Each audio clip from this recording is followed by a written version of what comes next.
Come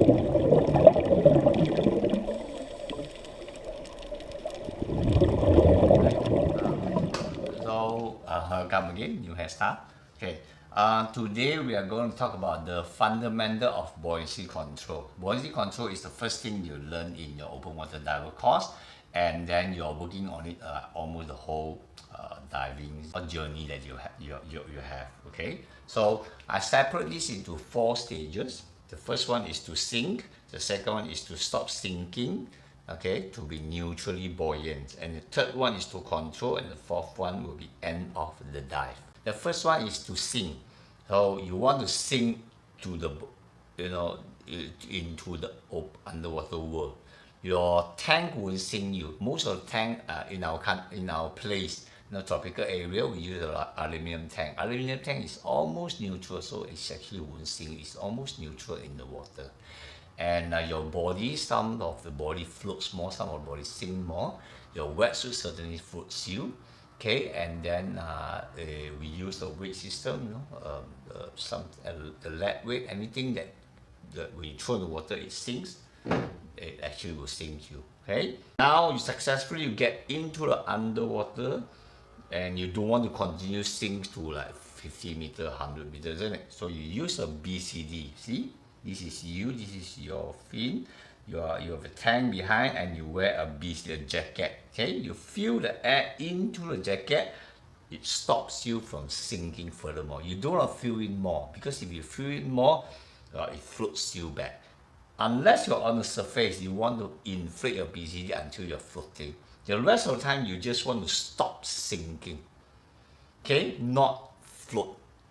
No, you don't float. You must have a mindset of it's just to stop sinking. One, it stops you from sinking is enough, because the next one you will have this fine tuning. When you breathe in, your lung volume. Okay, just now the stop will be slightly positive.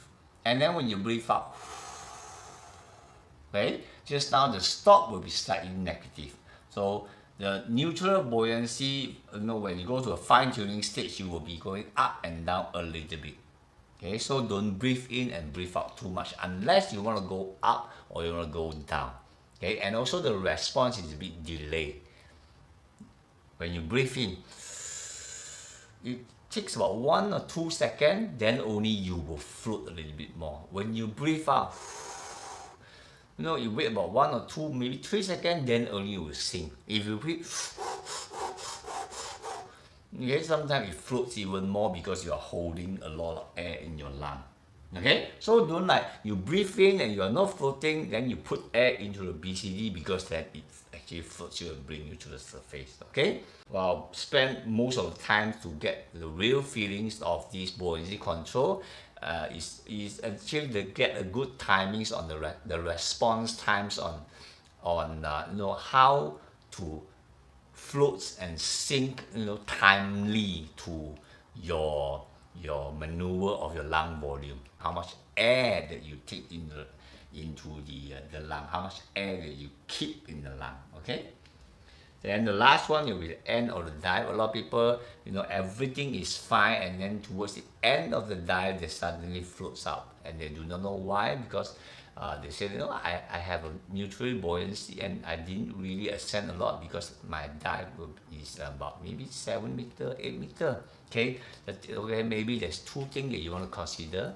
The first thing will be the tank has weight, the air inside the tank has weight as well. We have weighted 200 bars, about maybe 3.5 kg. So by the end of the dive, you have 50 bars, you have used maybe about 70% of your air. So actually the tank is lighter by 1 kg, 1.5 kg. So a lot of people actually they will put 1 kg extra at the beginning of the dive. Okay? Not too much that it sinks you at the beginning of the dive. That is and then trouble as well. Okay, the second one, maybe if you are exhausted, let's say right after a current dive, let's say it's a long dive, let's say you have 2-3 multiple dives before that. At the end of the dive, you're without you realizing. Okay, and when you're tired, your body will want more air. So actually you will hold more air when you breathe.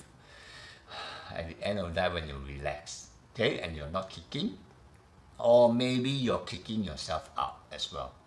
Okay, so all these you can solve the problem by maintaining your physical fitness and also know about your dive limit.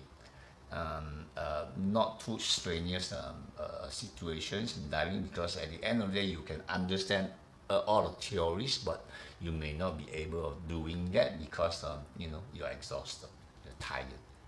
Okay, welcome to diving.